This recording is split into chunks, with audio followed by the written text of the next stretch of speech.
For over 10 years, he was the man Michael Jackson called when he came to the UK. He was just such a gentle man, you know. He was never built for superstardom as far as I was concerned. I've met a lot of celebrities and they're very hard and strong.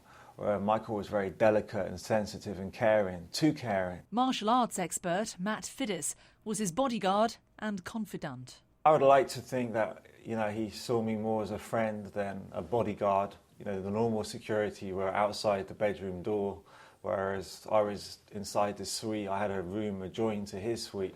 But despite this closeness, neither Matt nor his friend Uri Geller were able to stop the singer's use of prescription drugs. We had a visit planned where Michael wanted to go to London Zoo and see the gorillas and the chimpanzees and things, and we were both shaking him, trying to wake him up, and it was clear that he had taken something, you know. But that morning, and he was hard to wake, and we were extremely concerned. And I can remember it clearly now. Michael was there, and I was shaking. Michael, have you taken something? And he would come round and just say it was jet lag, and that's all it was. And we never made it to that London Zoo visit. We couldn't get him in a state that would you know, portray him in a good light.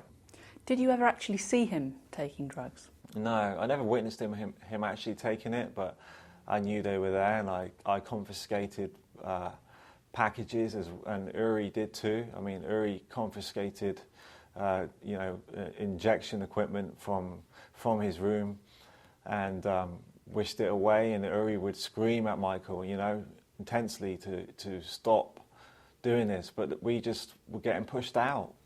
Let's be clear, what kind of drugs are we talking about? Michael Jackson was not a druggie. There was no cocaine or anything crazy like that.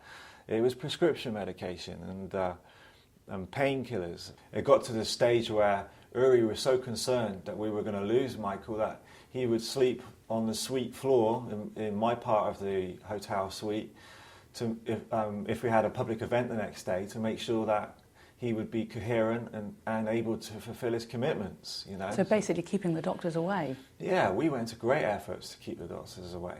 But as soon as we said anything and it got back to Michael would have a screaming fit that we were interfering with his private life. He knew what he was doing, and he was in denial. How much responsibility do you think that the doctors he surrounded himself with have for his death? As far as I'm concerned, that they have Michael's blood on their hands, and they know what they've done. When that autopsy report comes out, you know, I know in the back of my mind exactly what the situation is, and what do you think it will show? I think it will show that he accidentally was given too much or taken too much of a painkiller. Matt last saw Michael Jackson in March when he came to promote his London tour. Again, he was worried about the singer's health. That day, I felt he looked frail when he was on stage, and I was a little concerned by his demeanour, the way he was speaking, how how upbeat he was, and you know, it seemed a little bit too intense. This is it. He was erratic.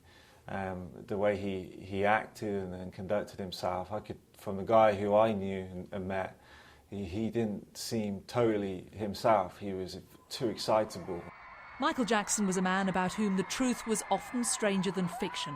But Matt says one of the great surprises to his fans will be that in his final months he had a secret girlfriend.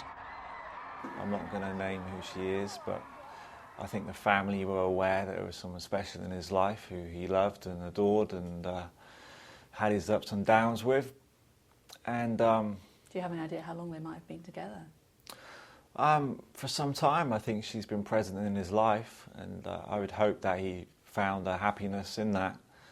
But, you know, there's some of the personal things that I'm going to hold close to me, and if she ever wants to speak out, then it's up to her. Matt hopes by speaking out himself it will help stop further speculation about Michael Jackson's health, and that his friend will be remembered for his music more than his medication.